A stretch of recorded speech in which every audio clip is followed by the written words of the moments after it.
Okay, we're ready to begin. Let's do the flag salute.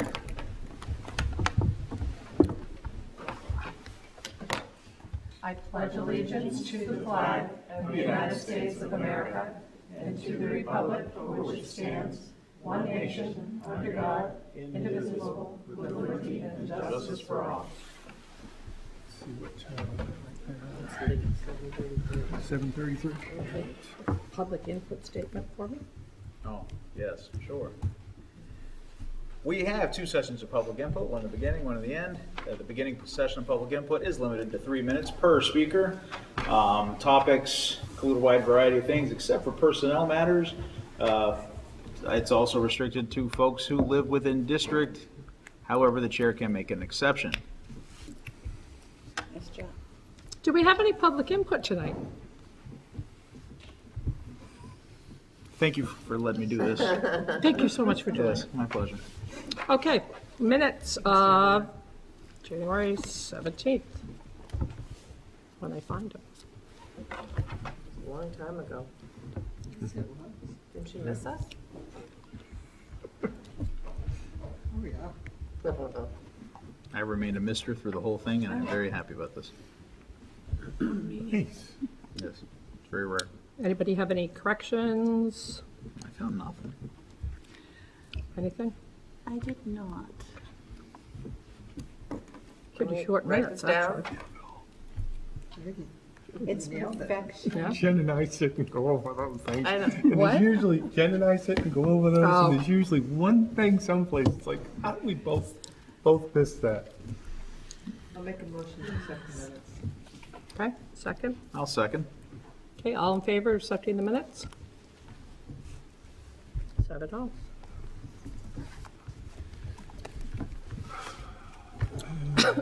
Denise, or Sue, did, I was gonna say He was Cormac, going did to William, email, no, he had to work tonight, and he was supposed to email something.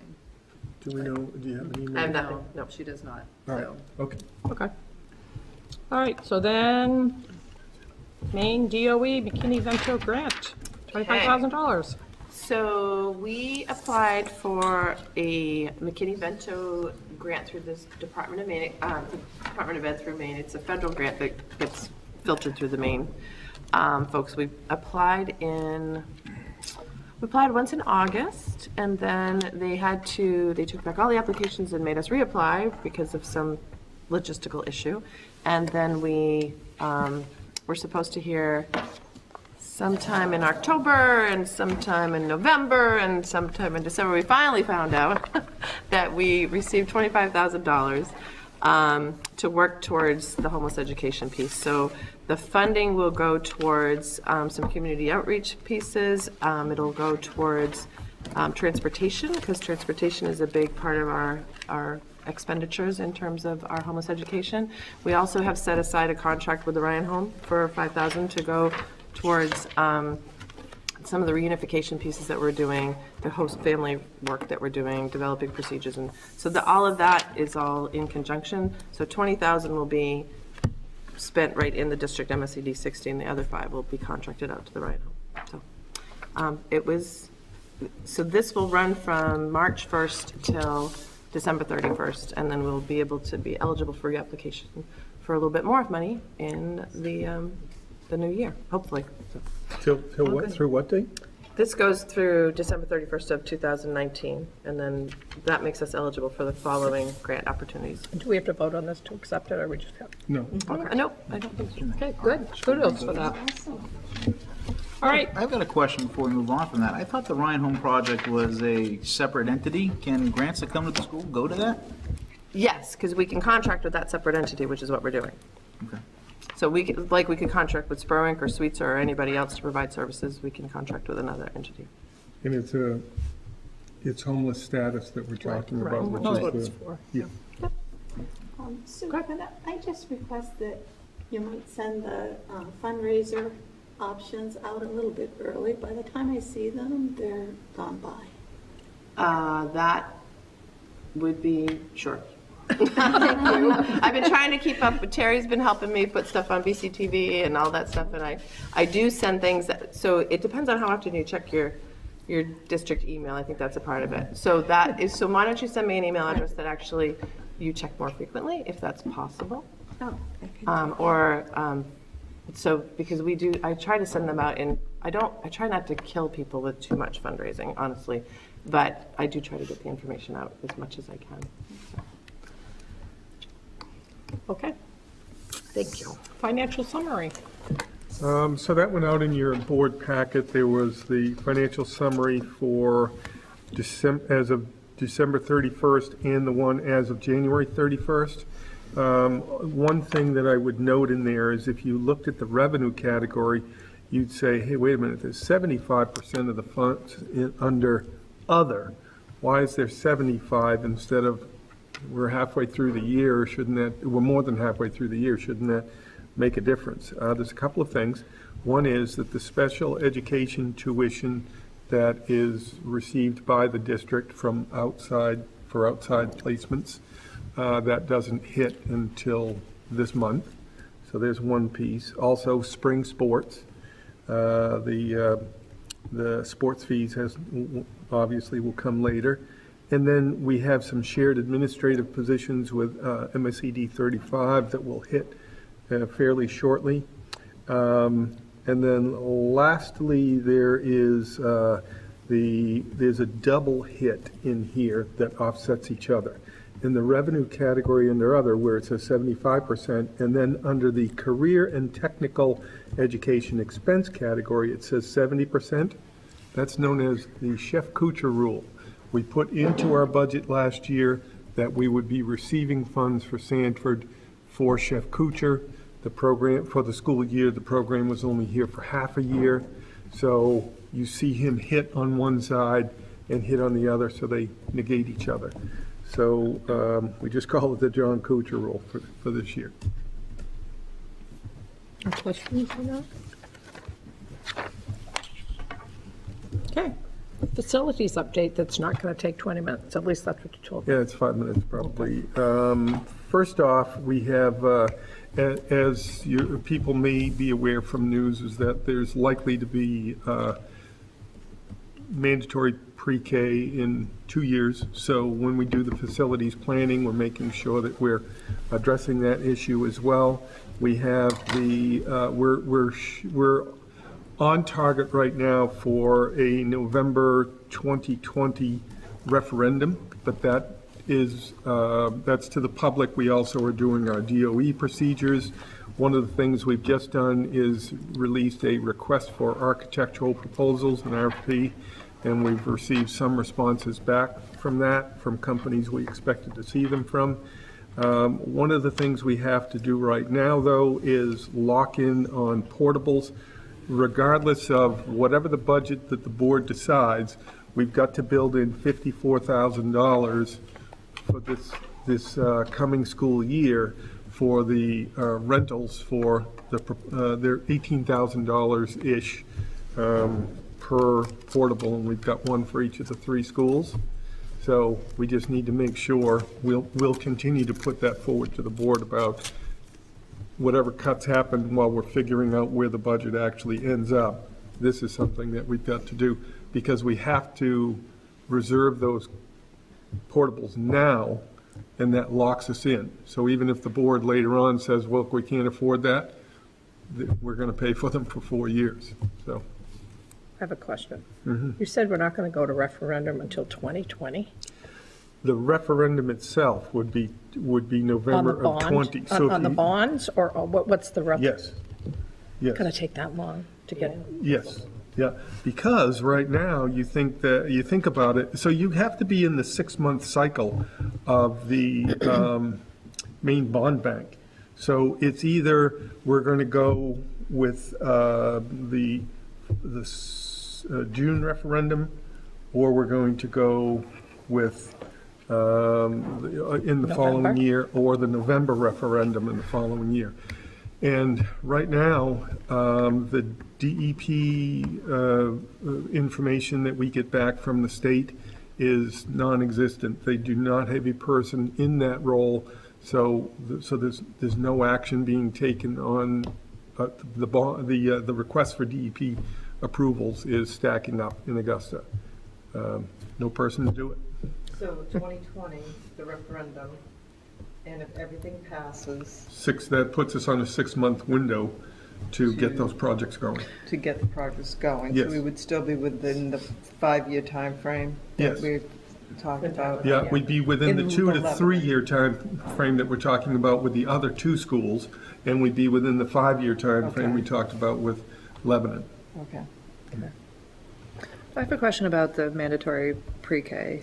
Yes. Is that something that's being funded by So the state? Okay, that was, I Yeah, was so being next nice. year, there is, in the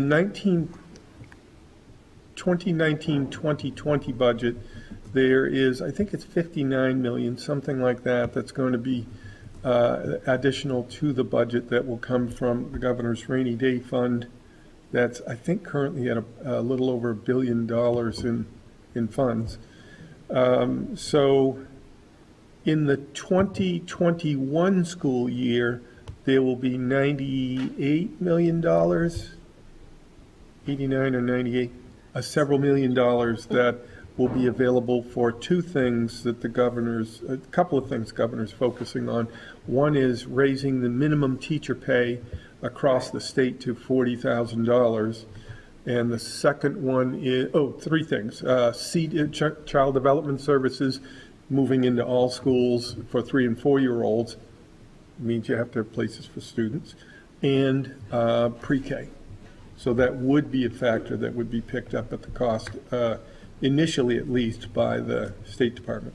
For the first But 6 that's months. And then, probably not Don't going to know. cover everything. It's not going to That's not going to. cover teachers in more crazy. space. It's going to be interesting to see exactly what that does cover. I'll be participating in some legislative sessions, so I'll keep watching that. when people say mandatory, do they mean it's mandatory for us to offer it, or it's mandatory for kids to attend? It's not like. No, right now, the law is still mandatory at 7 years of age for students to join school, and we're working legislation through at the Maine School Superintendents Association to move that to 6 years of age for during this legislative session, so that it would begin the next school year.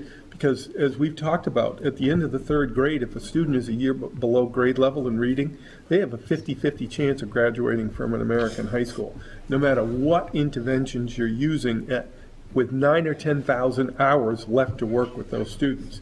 So it's extremely crucial that we get kids into the educational pipeline, the literacy pipeline, earlier and earlier.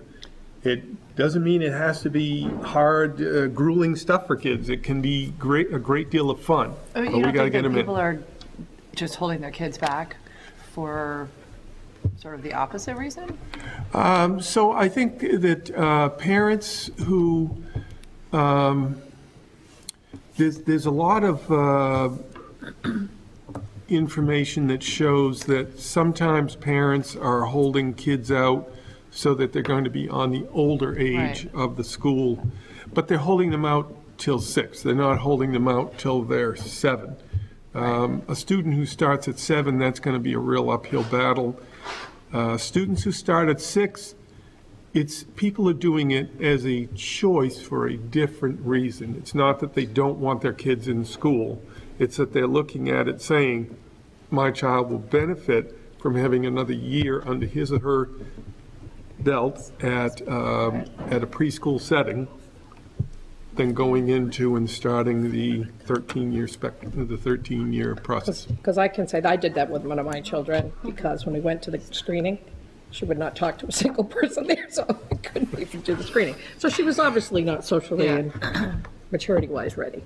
So I did that. My daughter was one of the youngest kids in her class. My son was one of the older kids in his class, and they just asked, they said, why you think, his birthday was right near the cutoff. They said, why are you thinking of holding him out? I said, because he has this gene pool. They agreed.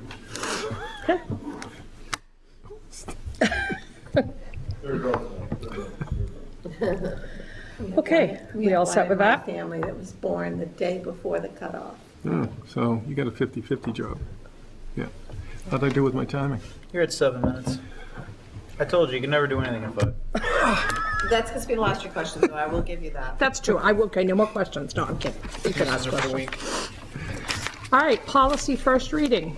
So, JLCD. this policy might look very familiar to the policy subcommittee, JLCD, that is about medical, administration of medications on school property.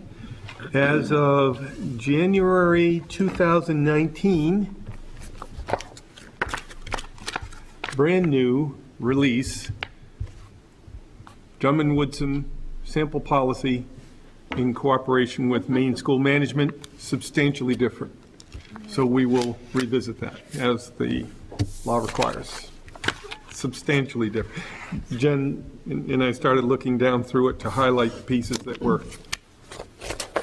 and we just said, stop highlighting. Don't even bother. Okay.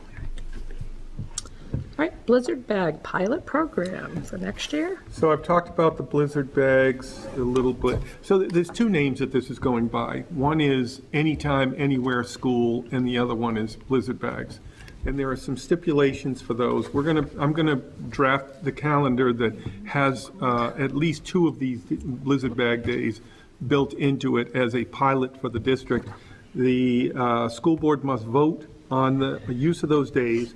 They have to be after the 5 days that are typically built in are used. They can't supplant one of those 5 days. Parents have to be notified, that'd be nice. There has to be at the end of the year, I have to still submit a waiver to the commissioner saying, we've used these days, we'd like them to count as part of our waiver.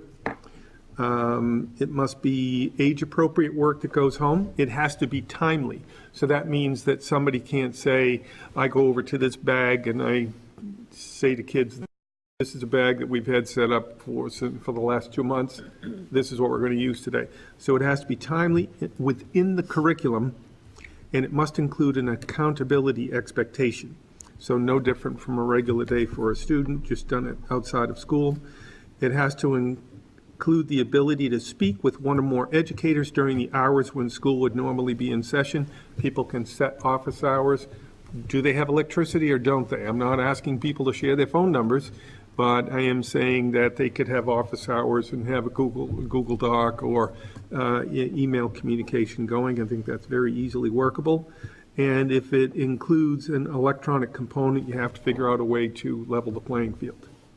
Would that be, even for elementary kids, would that be easy enough for the parents to contact the teachers through email? Yes, so you could use like maybe secondary from 6 up. It's something that the students take home and is in their Google Classroom, and they go online to access it. But maybe K to 5, it's something that is an actual Blizzard bag that kids take home that matches what they're doing, and it has a note in there that says to parents, I'll be online at such and such a time and available at this communication. Does that increase the workload terribly? Not so much the 6 through 12, but the K through 5 teachers? Does that make it more difficult for them to? I think if it's things that are really actually going to be used in the curriculum, I think that a lot of the things are things that they would have had available anyways. Okay. There is some more work to it because you've got to say, I've got to explain this well enough, or I've got to send an email on that day. You could do one email blast, or if you want, you can do a YouTube video. You don't even have to write the stuff down, and people can play through it as many times as they want. It is YouTube. tough though, like you said, if there's not electricity, and oftentimes in Lebanon, we're kind of like without the electricity during these storms. Well, look at Huzzy's school last week, right, with the two transformers that blew up the street. We were on tri-phase, it's tri-phase, so we had power in this end. Over here, we had no power. Right. In this wing, we had lights and heat, lights and heat, lights, no heat, lights, no heat, no lights, no heat. I mean, For each, Mr. it's just OCD, on. that drove him Oh, crazy. oh, I was He going wasn't around understanding it. writing all these down, trying to follow a pattern. We had one day, no heat, whole building, Yeah. power in half of the building, not any cafeteria, so they couldn't cook in. We went home.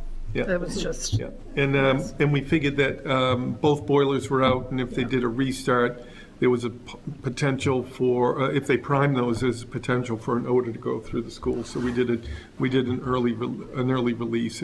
It was on an early release day, so I think we released an hour earlier than the typical early release.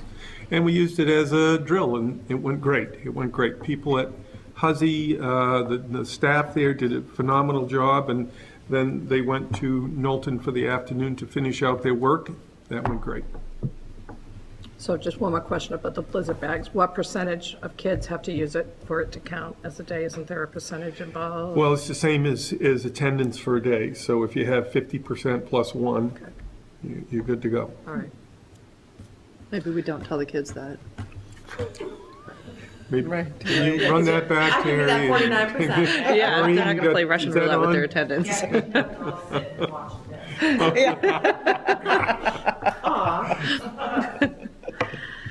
All right, donations. Donations, okay. Mr. Billings, I think this might be the last year with Dave. I got that feeling from him, and I don't like it. From the softball team, it says, the past year I've donated again to the softball program. I'm hoping that you can do the same for me again with a letter representing that for tax purposes. Total donations this past year for purchasing new T-shirts, uniforms, equipment, and guest speakers was $5,597.87. He also receives a salary of $2,000, which he donates back to the program for a total of $7,597.87. And the board is asked to accept that donation. Somebody want to make a motion? I'll make the motion to accept that donation with a wow exclamation point. I will put that wow Second down. for that? I'll second that. Second. All in favor? Becky and Denise. We want to Just- see it in the minutes next week with the wow and the exclamation Oh. point. How many exclamation points do you want, Becky? Sue's good at those. He likes my explanation. I'm like, I keep telling her, stop hollering. Okay. And bold. No. So, just the other day, Arundel Ford came to our central office to meet with the Food Service Administration and Central Office Administration, and they have donated a check for $500 for the Noble Community Lunch Fund, which is the one when kids are short meals and so forth, and that's there's a point of service button that people can use there to access that, and nobody else is the wiser. They're saying, please accept this on behalf of the Food Service Department. Okay. It's 500, so I need a motion. Move to accept with thanks. I'll second. All in favor? That was this guy And they were- and Becky. They were very nice. They came in and just, it was just two ladies came to see us. Can you update us on how much that's covering the shortfall in the lunch funds? Yeah, we can ask Tyler Goodwin about that, or Jen Elaine, who works in the office too. Then we have, there's a gentleman by the name of Craig Linscott, and as I remember, Craig is the former Spencer Matthews. Yep. Okay, so Craig Linscott, who was a good friend to the community in the district, has donated, it would like to donate $500 to the Noble Community Lunch Fund. So we need a motion. Motion. So moved with thanks. Second. I'll second that. Oh, Denise got it. Justin and, Denise. thank you. All in favor? 7-0. How many folks don't argue on this? Okay, so, isn't this? Because we know we have another these are hearing, great that's things. why. Hannaford Helps Reusable Bag Program. Congratulations, you have been selected to participate in the Hannaford Helps Reusable Bag Program in March. This is the Tri-Town Bookmobile.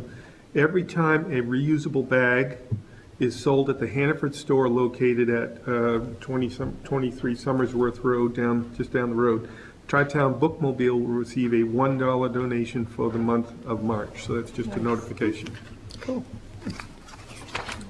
And we just had the 100th Day And for the rest celebration. of February, the Ryan Home is the recipient, so go. Go buy your bags. I never saw them anywhere. You have to They're ask. just in- That's the hard part, is that they're like, you have to go ask for the community bucks. Oh. Yeah, they don't allow you to like really like throw out a big display, so. North Berwick only you can go ask for it. Becky. What I do is I buy my bag, I take it home, I put it somewhere and I forget to bring it back, so I have to go buy a new one every time I go. I have a lot of They're bags. supporting these I programs, am aren't they? supporting the programs. The community, the North Berwick Elementary School Hundreds Day Collection, it's actually the 98th day of the school year, they're blaming it on the superintendent, I don't know why. Their Hundreds Day Collection today brought in 2,800 items. Our central office thing that was sent to us this year was macaroni and cheese, and I noted to Mr. Archambault that the central office collected 2,616,160 pieces of macaroni. Some of them were glued together, some of them get broken, but. I wish you wouldn't spend your time counting macaroni. And then he said, well, how many boxes? And, 177, so, depends on what you ask for. Okay, so. I'm gonna put a picture in of the macaroni and cheese display that the central office did, because it was kind of good.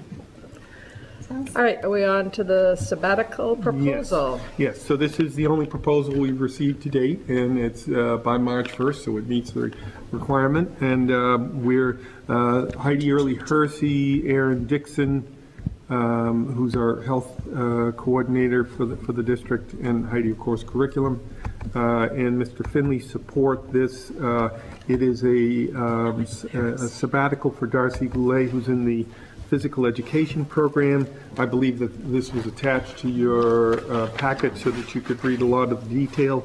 The difference in this is that we were back and forth on how to do this because she offers some programming that we would be hard pressed to find somebody to come in and replace, like some adaptive physical education classes and so forth. So what we worked out was that it would be all the finances would be the same for it. It's just the difference would be instead of taking a half year like semester, she would be every other day for the year. So there's no extra benefit cost, no extra salary cost to the district to do that. It's still a half salary position, and we're recommending support as the school will benefit from that through the curriculum development that she's going to work closely with people on. It Well, I have sounds, a few, go sounds ahead. really exciting. I have a question about that. Why can't this curriculum work be done on the late start, is it Thursdays we do? Yes. And that sort of thing?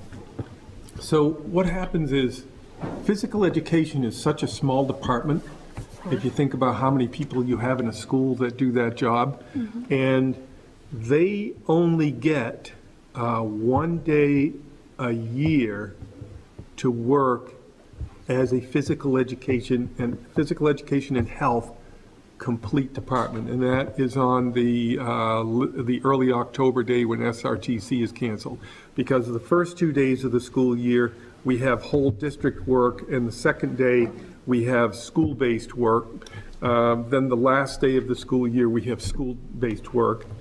And then there's time that's split half-year fall and half-year spring conferences. That accounts for all 5 of their days that are blocked in. So the only other option that we would have would be to pull all of the physical education and health teachers from their classes to do this work. It's a lot easier if you're a 5th grade teaching team, or if you're a high school class, or if you're Maroon 7 or something. I've seen other districts, that's what they do. All the music people are out for a day, they're downtown working on their curriculum. I've never heard of anybody taking a sabbatical to work on curriculum, especially when we already have a curriculum director. It's the people actually, there are a couple of different reasons why people take sabbaticals. It's a good energizer opportunity, and I think she addressed that in the personal rationale component.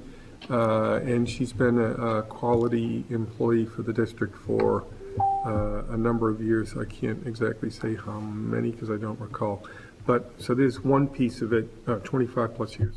And then the other piece of it is that we are not enjoying our substitute teacher lists. We are averaging, we're doing really well in the 92, 93% average daily attendance. That has dipped recently because of the influenza we've had. I mean, you know, Huzzy School had 3 kids in one class one day, 4 kids in another. We were working with CDC. We had 15 custodians from around the district go into Huzzy School 2 Saturdays ago and spent the entire day there doing disinfecting of the school. So our substitute ranks are low, and we know that we're averaging 18 people out a day. That sounds kind of high. It's not. It's great for a district this size, but we don't have the pool of people to draw from time and again. What we have been able to do, like if we have a report card committee, it'll be like based on a certain concentrated grade level. So we can do that. And it's much easier to find people who will sub for a 4th, 5th grade, 2nd grade classroom, general education, than it is to find somebody to come in and teach a health or to teach a phys ed class and do the setups and the tear downs and follow the safety regulations and things. Trying to find somebody to do Stacy's old program. Dan Lawrence is doing it this year, the ropes and intensive course programs. You have to have some certifications to do that. I have a question that may be obvious or may not. Does the athletic director oversee the phys ed teachers? No, I'm kind of interested in that, though, thinking that the things that happen in the physical education program are great things, and how can they feed and how do they support, so forth, because there are a couple of pockets that I know of in the state of Maine that have kind of an integrated approach, but no, not at this time. Howard, that was something we were looking into with the previous AD. That it hasn't panned out yet, but this looks like an opportunity to get some of that work done. He's doing that particular piece at the middle school, for instance. He's integrating into the classes on a complete voluntary basis, working with Becky Good and Dave Sprague, but he's still doing his evening job too, so. And this would I don't know how we bring can that manage sort of that. philosophy down to the elementary school. Well, this would connect the K through 12. They have a scope and sequence, but it's outdated. It's not in good shape. It needs to be revitalized. And I think that the person making the request would say that she would personally like some opportunity to revitalize as well, which is part of the sabbatical idea. It's good to be excited about your job. It's going to request a motion to approve, or require a motion for this battle. Yeah, it would. Second, somebody? I'll second. Okay, all those in Wait, favor? oh, sorry, just Whoops, one sorry. second. I lost my place here. Yeah, I didn't Okay. make a motion. I was just asking if we needed a motion. Oh, I thought you Oh. made the motion. Sorry, sorry. I don't know if we have to do that tonight. I would love to have some feedback on the 2 sabbaticals that just finished and how they went. And We've got one that's done. And We've one got that's one going in. that just Okay. started. Yeah, so Um, Rosanna Pass is back from her sabbatical. And we can bring her in to update the board on that. I'll make a motion to approve the sabbatical. I'll second the motion. You got a second, Lynn? Okay. I got Miss, Who- where I've got was- Lynn already in here because she. Lynn had a second? Yeah. Lynn's second. Okay, all those in favor? 1, 2, 3, 4, 5. 6.5. You can say no, you can say no. I mean, it's I a, don't not approve it, I just kind of agree with some of the questions that, like, it just, to me, it doesn't strike me as something that should have to be done through a sabbatical. Like, I'm surprised we don't already have it, or find, maybe there are other, I think it's a absolutely great idea, but I'm surprised that, Because the main learning results there's a curriculum in the main learning results. yeah, I guess it leaves me with a lot more questions. Yep. I guess I'm looking Seems- at it as administratively recommended, and also the second reason for the sabbatical is a 25-year employee is looking for a little recharge. And That I totally get. bringing some value to the district while recharging those batteries, I think is a good thing. Well, so I guess. Well, the reason why I voted for it is because it's a specialty. I mean, it's not a general classroom, which I think our curriculum director would be able to address those concerns easier than music or physical education. I think those are specialty areas, or art, where you need someone that actually does that for their job, to know exactly how Okay. to. If I recall, like, didn't Rosanna Pass go abroad? Yes, back he to was Mexico. in Mexico.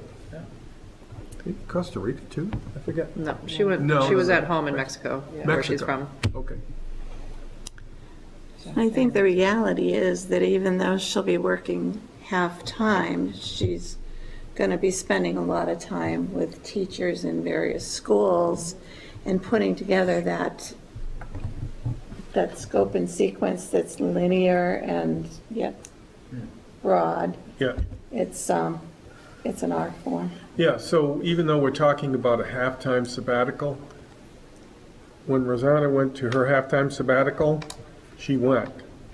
When Tim is on his, he's gone for that.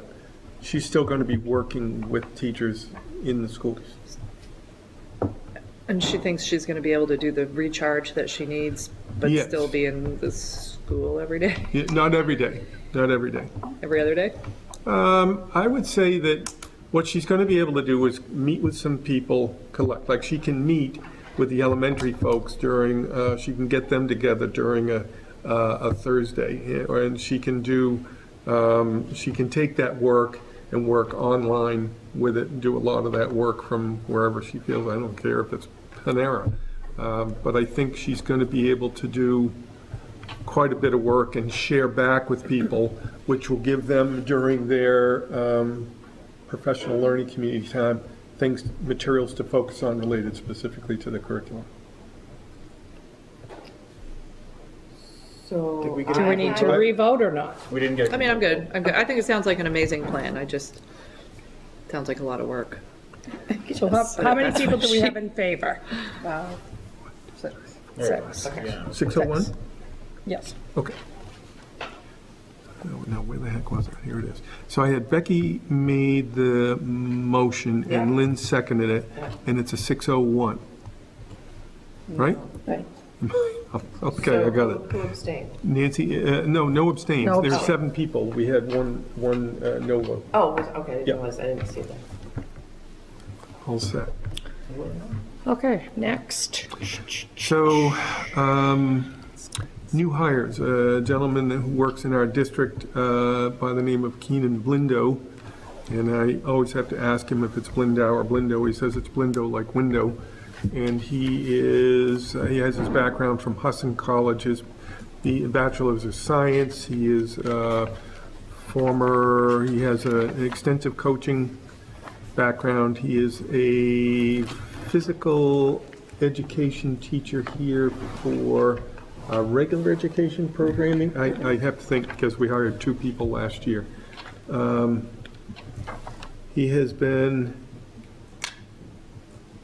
He's an adaptive physical education teacher as well, received a master's degree in physical education. He's in his 8th year as a teacher and football coach in the state of Maine.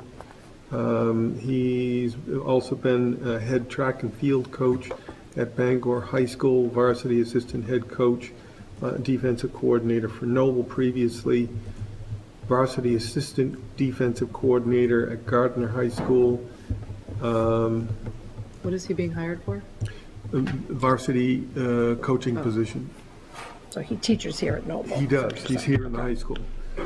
He's also been our weight training coach. He's looking forward to offering a successful, stimulating, but safe athletic setting, being a positive role model for students. Compassionate, enthusiastic, dedicated are terms that people are using to describe him. in that it looks forward to positive contributions to the Noble High School varsity football program. And he's a very nice young gentleman. He came well-respected and spoken of by a former Noble High School football coach. Do we need to approve that? We need to vote? No. No. Okay. All right. Resignation? So resignations, I have,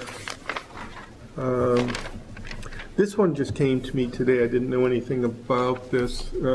This is for Rebecca Cooley. Rebecca serves as one of our monitors on a bus, and she wrote to Brenda Craven saying that for health reasons that she'll be stepping away from that position and resigning effective February 22nd. So that's just a notification. I don't need an approval of that. Then I have two other resignations. We have Dr. Susan Jochum, who was previously at Huzzy Elementary School in a high needs program, and most recently, what did I say? Jeez. Knowlton in the 4-5, and then most recently as a Noble Middle School special education teacher and IEP coordinator. So I would need a motion to accept the resignation. I move to accept the resignation. I'll second. All in favor? Thank you. And that resignation was effective February 12, I believe. So also, we have a person by the name of Stella Smith who was began with us this year as an MHA teacher in place of Ben Francisco, and she has submitted her resignation. Move to accept the resignation. Second, somebody? I'll second. You got it. All in favor? Who has a second? I did. Joanne? Okay, All in I favor? didn't have to change it. 7-0, thank you. Okay, then I have two retirements. One is Gwen Mason from the Transportation Secretary position. Gwen has been in the district slightly after the Civil War. Gwen!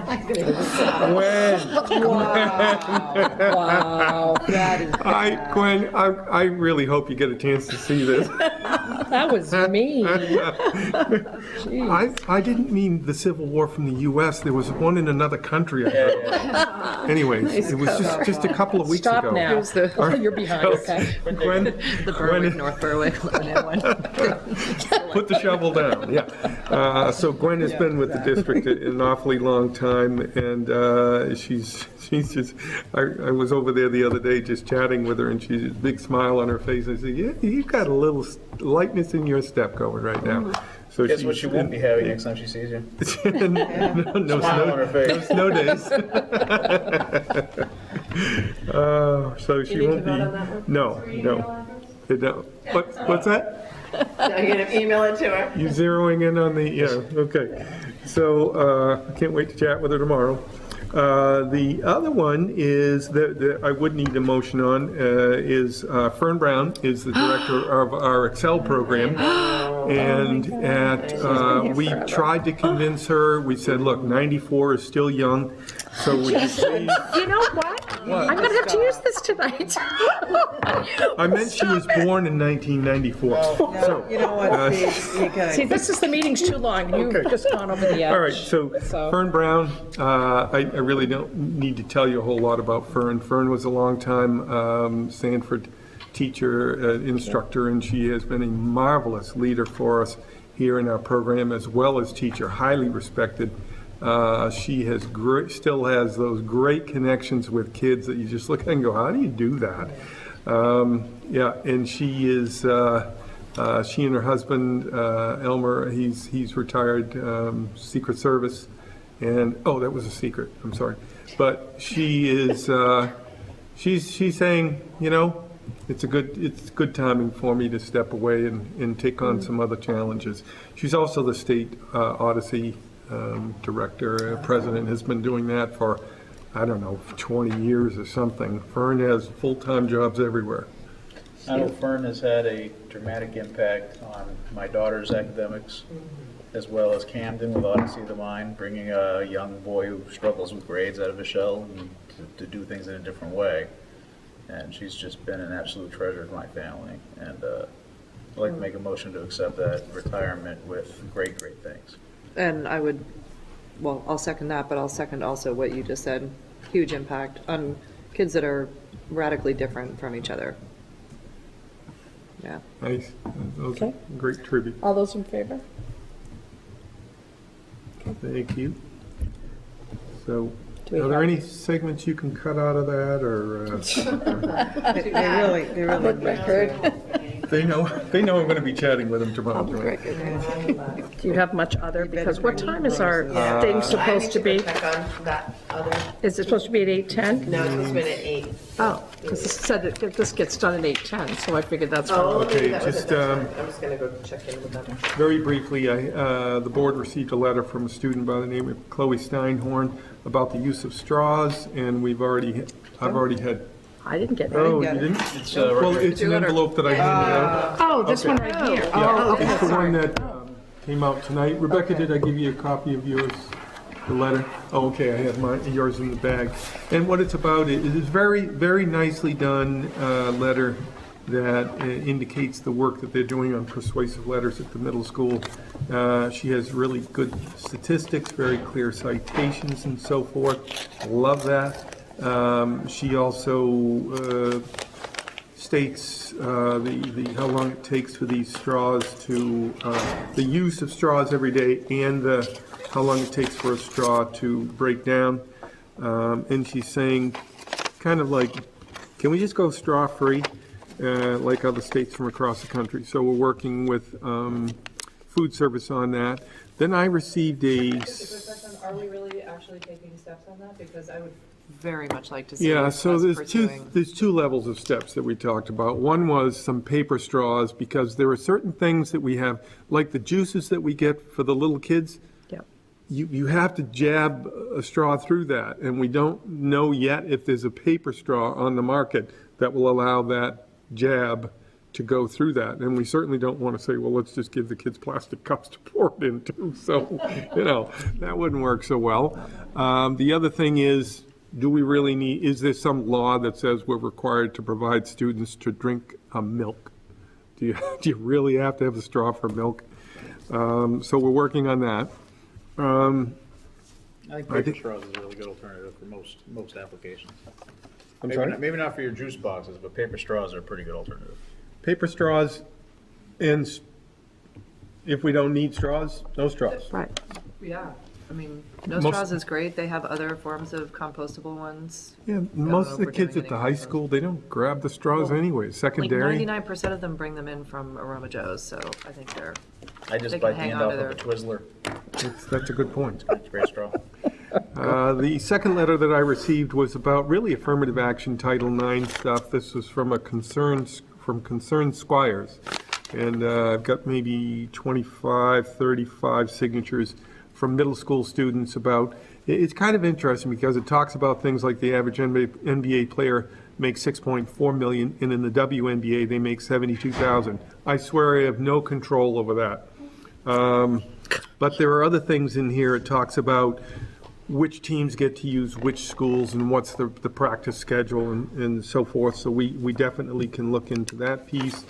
It talks about, besides that, how much time teams have to warm up. I'm not aware that there actually is a difference in that. It may be perception, but I've certainly already passed that on. Are they And- talking between male and female, or just between Yeah, schools? saying that, no, male to female, like Oh, the, in the students' writing, it's the perception that if it's a 3:45 contest, the girls are able to go to the locker room, change up at 3:30, where the guys can, at 3, they can start changing up at 3 o'clock, and I'm looking at that going, none of those coaches think that. So I'm not sure if that happened one day in one event or something, but it's always something to look into. And then it gets into a little bit about field hockey with uneven grass and uneven lines and so forth, and just says, it looks like there's two different standards, like the Well, football field is clearly in line like this. that happens, And let the me field just hockey say. is lined like this. So it's all stuff that I'm sharing with the athletic department, say, what are your thoughts on this, and what actually happens? So, we're looking into that. What can we do to improve conditions? Yes. Equally. Exactly. Yep. For instance, if I'm not aware of how the practice schedule, like if the girls go to Knowlton and the boys always practice at the middle school, or if it's a split, and I'll just look into it, because as a former girls coach for 20 years, the girls teams I coached always got the short end. It seemed like we'd have to go to, the boys would practice right at the school for soccer. I'd have to take the girls and get on a bus to go to our field. But it happened to be Fort Williams. So it was an 18-station paraphysical course. We got the lighthouse. I mean, that was tough. But in baseball, the boys played there, and we played down at this swamp called Lion Field. And I had one field and 34 kids, no second field and stuff. So, yeah, it was definitely prevalent when I was coaching. And I think there's been a lot of great changes in that, and we need to look in to see if we need some more. Okay.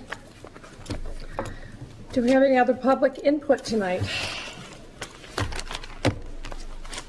So we need to adjourn to go into executive session, and we will be adjourning, that's it, from that. Yes. Right. And we will not be coming. And we will not be coming back. Right. Yeah, somebody want to make a motion? Okay, Becky makes a motion. Okay, and that is 4056B, to, expulsion student. thank you. I will second that. I think I have a Denise record tonight for seconded. me. Becky, Becky Denise. and Denise. I believe Glenn Mason and Fern Brown are outside waiting for speak. All those in favor? Move aside. All in favor? Okay. Okay. All right, moving.